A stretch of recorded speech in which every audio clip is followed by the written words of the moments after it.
আসসালামু আলাইকুম এভরিওয়ান। আজকে আমরা বিপরীত ত্রিকোণমিতির একটা গুরুত্বপূর্ণ প্রবলেম সলভ করার চেষ্টা করব। বিভিন্ন ভার্সিটির ভর্তি পরীক্ষায় এই কনসেপ্টটা থেকে অনেক কোশ্চেন এসেছে।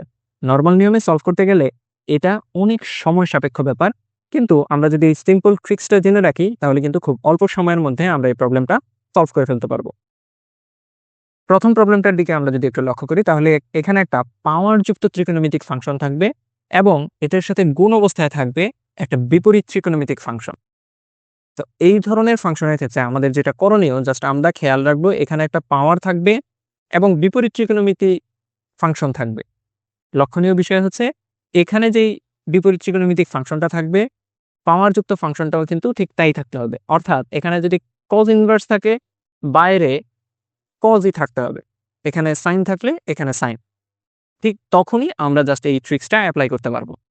তো এপ্লাই করলে আনসারটা কিভাবে হবে সেটা যদি আমরা একটু দেখি, জাস্ট কজ ইনভার্স অর্থাৎ বিপরীত ত্রিকোণমিতিক ফাংশনের যে মানটা দেওয়া থাকবে সেই মানের উপরে জাস্ট আমরা এই পাওয়ারটা বসিয়ে দিব, তাহলে আমাদের আনসার চলে আসবে। তো এই প্রবলেমটা যদি সলভ করতে যাই তাহলে এখানে প্রথমেই দেখতে পাচ্ছি কট ইনভার্স আছে আর কট আছে। তো এই কট ইনভার্স আর কট এটা প্রথমেই কাটা। তো এরপরে যেটা আছে সেটা হচ্ছে কজ কিউব এবং সেটার সাথে cos ইনভার্স √3 ডিভাইডেড বাই 2 এটা গুণ অবস্থায় আছে। আমরা যদি একটু লেখার চেষ্টা করি cos cube into cos inverse √3 divided by 2। তো এখানে আমাদের সেই ট্রিক্স অনুযায়ী আমরা কি করতে পারি, যেহেতু দেখতে পাচ্ছি বিপরীত ত্রিকোণমিতিক ফাংশনটাও কজের এবং পাওয়ারযুক্ত রাশিটাও কজের, তো আমরা এখানে জাস্ট ভিতরের যে মানটা আছে সেটাকে কিউব করে দিব, তাহলে আমাদের আনসার চলে আসবে। তো এটাকে কিউব করলে কি আসে, √3 কে কিউব করলে আসবে 3√3 আর 2 কে কিউব করলে আসবে 8। তো আমাদের আনসার হবে খ নং। দ্বিতীয় প্রবলেমটার দিকে আমরা যদি একটু লক্ষ্য করি তাহলে দেখতে পাবো এখানেও পাওয়ারযুক্ত একটা ত্রিকোণমিতিক ফাংশন আছে এবং সেটার সাথে গুণ আছে একটা বিপরীত ত্রিকোণমিতিক ফাংশন। তো এখানে জাস্ট আমাদের একটু ফরম্যাটটা বানিয়ে নিতে হবে, তাহলে কিন্তু আমরা অঙ্কটা সলভ করতে পারবো। কিভাবে, এই যে সাইন ইনভার্স এরপরে যে কোনো একটা মান, এটাকে আমরা কিভাবে প্রকাশ করতে পারি? আমরা যখন লিখি সাইন থিটা সমান সমান এক্স, এখানে জাস্ট থিটার ভ্যালু যখন আমরা বের করব তখন কিন্তু সেটাকে লেখা যায় সাইন ইনভার্স এক্স। অর্থাৎ এখানে এই যে সাইন ইনভার্স 1/√3 এটা কিন্তু একটা থিটার ভ্যালু। তো এই পুরো রাশিটা তাহলে কি হলো, কজ স্কয়ার থিটা। আর আমরা আমাদের ট্রিক্স অনুযায়ী জেনেছিলাম যে এখানে বিপরীত ত্রিকোণমিতিক ফাংশনটা যা থাকবে বাইরেও ঠিক সেই ফাংশনটাই কিন্তু থাকতে হবে, অর্থাৎ দুইটা সেম ফাংশন হতে হবে। যেহেতু এখানে সাইন আছে এটাকেও সাইনে নিয়ে আসতে হবে। তো এটাকে সাইনে নিয়ে আসতে হলে কি করতে হবে, অলরেডি আছে কজ স্কয়ার থিটা। তো কজ স্কয়ার থিটা সমান সমান আমরা সবাই জানি 1 মাইনাস সাইন স্কয়ার থিটা। তো এখানে আমরা লিখতেই পারি এই কজ স্কয়ার থিটা এই পুরোটাকে আমরা কিন্তু এই ফরম্যাটে প্রকাশ করলাম। সো এটাকে আমরা লিখতে পারি 1 মাইনাস সাইন স্কয়ার, আর থিটার বদলে আমরা মানে থিটা কিসের পরিবর্তে লিখেছিলাম, এই সাইন ইনভার্স 1 ডিভাইডেড বাই √3। তো এটা একটু বসায় দিতে হবে সাইন ইনভার্স 1 ডিভাইডেড বাই √3। তো এখন আমাদের যেটা করণীয়, আমরা দেখতেই পাচ্ছি যে এখানে ইনভার্স ফাংশন যেটা সেটা কিন্তু ত্রিকোণমিতিক ফাংশনের যে পাওয়ারযুক্ত রাশিটা আছে সেটার সাথে মিলে যাচ্ছে। তো এখানেও সাইন আছে এখানেও সাইন আছে। সো আমরা আমাদের ট্রিক্সটা অ্যাপ্লাই করতে পারবো। কিভাবে, জাস্ট 1 ডিভাইডেড বাই √3 এটার উপরে পাওয়ারটা বসিয়ে দিব। পাওয়ার কত, 2। তো এখানে আসবে 1 মাইনাস 1 ডিভাইডেড বাই 3। তো 1 মাইনাস 1 ডিভাইডেড বাই √3 কে স্কয়ার করার পর যে মানটা আসবে সেটা হচ্ছে 2/√3। তো আমাদের আনসার হবে খ। এর পরবর্তী প্রবলেমটা যদি সলভ করতে যাই তাহলে এখানে কোনো কিছুই ফরম্যাট আকারে সাজানো নাই, আমাদেরকে একটু সাজিয়ে নিতে হবে। জিনিসটা কিভাবে, এখানে দেখতে পাচ্ছি একইভাবে ত্রিকোণমিতিক ফাংশনের উপর পাওয়ার যুক্ত আছে এবং একটা বিপরীত ত্রিকোণমিতিক ফাংশন গুণ আছে। তো এই sec স্কয়ারের সাথে কিন্তু কটের আসলে কোনো সম্পর্কের সূত্র আমরা জানি না। আগের অঙ্কে যেভাবে আমরা সাইন এবং কজের সম্পর্কের সূত্রের মাধ্যমে আমরা জিনিসটাকে কনভার্ট করে ফেলতে পারছিলাম, এখানে কিন্তু সেটা করা যাবে না। তো এই sec স্কয়ার থিটার যে সূত্রটা আমরা মেইনলি জানি সেটা হচ্ছে sec square theta is equal to 1 plus tan square theta. আবার cosec স্কয়ারের যে সূত্রটা আমরা জানি সেটা হচ্ছে cosec square theta is equal to 1 plus cot square theta. So এই দুইটা সূত্র ইউজ করার মাধ্যমে আমরা কিন্তু ভিতরের জিনিসটাকে কনভার্ট করে ফেলতে পারবো। তো কিভাবে, এই 1 প্লাস tan স্কয়ার থিটা এটাকে কিভাবে লেখা যায়, 1 প্লাস tan স্কয়ার আর এই থিটার ভ্যালুটা কি ছিল, cot ইনভার্স 3। তো এই cot ইনভার্স 3টা জাস্ট থিটার জায়গায় বসাই দিব, cot ইনভার্স 3।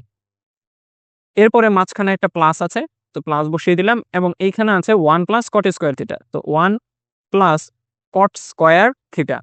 তো কট স্কোয়ার বসালাম এবং থিটার ভ্যালুটা এইখানে কত হবে, tan ইনভার্স 2। এখন আগের অঙ্কের মতো এখানে কিন্তু জাস্ট আমাদের কনভার্ট করার পরপরই জিনিসটা মিলে যায়নি। তো আমাদের যেটা করতে হবে, এখন আরেক ধাপ অঙ্ক করতে হবে, সেটা হচ্ছে এই কট ইনভার্সকে চেঞ্জ করে টেনে নিয়ে আসতে হবে। তো এটাও কিন্তু বিপরীত ত্রিকোণমিতির খুব গুরুত্বপূর্ণ একটা প্রিন্সিপাল বলা যায়। সেটা হচ্ছে যদি এরকম থাকে tan ইনভার্স 3, সেটাকে আমরা যদি কট ইনভার্সে নিয়ে যেতে চাই, তখন কিন্তু আমাদের কি করতে হয়, জাস্ট ভিতরের যে ফাংশন, ভিতরের যে মানটা আছে সেটাকে জাস্ট উল্টে দিতে হবে। তো এখানে যদি থাকতো কট ইনভার্স 2, তাহলে আমরা tan ইনভার্স বানাতে গেলে লিখতাম tan ইনভার্স 1/2। তো এইখানেও ঠিক সেম ভাবে 1 প্লাস tan স্কোয়ার যেটা আছে সেটাকে আমরা লিখতে পারবো, এই কটকে tan এ রূপান্তর করার জন্য আমরা লিখবো tan ইনভার্স 1/3। আবার এটার সাথে প্লাস 1 গুণ অবস্থায় আছে। এরপরে এই tan ইনভার্সকে কটে রূপান্তর করতে আমাদের কি করতে হবে, কট স্কোয়ার, আর এখানে লিখতে হবে কট ইনভার্স 1/2। একদম সিম্পল জিনিস।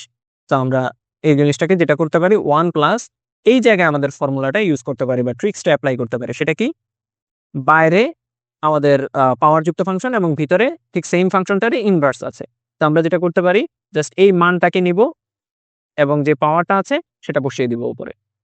এরপরে এখানে 1 আছে, এটাতে তো কোনো চেঞ্জ হবে না। এরপরে এইখানেও ঠিক সেম টাইপের, বাইরে যা পাওয়ার হিসেবে আছে ভিতরে ঠিক তাই বিপরীত ফাংশন রূপে আছে। তো এখানে যেটা করতে পারি, 1/2 কে আমরা স্কোয়ার করে দিব। তো করলে যেটা আসে 1 + 1 = 2 লিখতে পারি, প্লাস এখানে কি হবে 1/9 প্লাস 1/4। তো এটাকে যদি আমরা একটু লসাগু করি তাহলে 4 নং 36, নিচে হবে 36। তো আমরা যদি একটু বুদ্ধিমান হই তাহলে আনসারটা এখনই করে দিতে পারবো এই খ নম্বর, কারণ এই 36 নিচে শুধুমাত্র একটারই আছে। তাও আমরা একটু করার চেষ্টা করি। সেটা হচ্ছে 2 এর নিচে 1 আছে, তো 36 দুগুণে এখানে কত হবে 72 প্লাস 4 নং 36 উপরে হবে 4 আর এখানে হবে 9। তো এগুলা আমরা যদি যোগ করি তাহলে যেটা দেখতে পাবো, উপরে আসবে 85 আর নিচে আমাদের 36। তো আনসারটা কিন্তু এই খ নম্বর। তো দেখে অনেক বড় মনে হতে পারে, জাস্ট আমি বুঝালাম জন্য অনেক বড় হলো। আমরা যদি ফিক্সটা জানি এরপরে জাস্ট অ্যাপ্লাই করি তাহলে কিন্তু আমাদের অত সময় লাগবে না, অর্থাৎ এই লাইনগুলো কিন্তু আমরা তখন স্কিপ করে অঙ্কটা করতে পারবো। এরপরের প্রবলেমটা, এটা ঢাকা ইউনিভার্সিটিতে আসছিল 21-22 সেশনে। তো এখানে যেটা বলা আছে আগের মতোই ঠিক সেম অঙ্ক, জাস্ট আমাদের একটু কনভার্ট করে নিতে হবে। কোসেক স্কোয়ারকে আমরা জানি এভাবে লেখা যায় যে 1 প্লাস কট স্কোয়ার থিটা। আবার এই sec স্কোয়ারকে যেভাবে লেখা যায় সেটা হচ্ছে 1 প্লাস tan স্কোয়ার থিটা।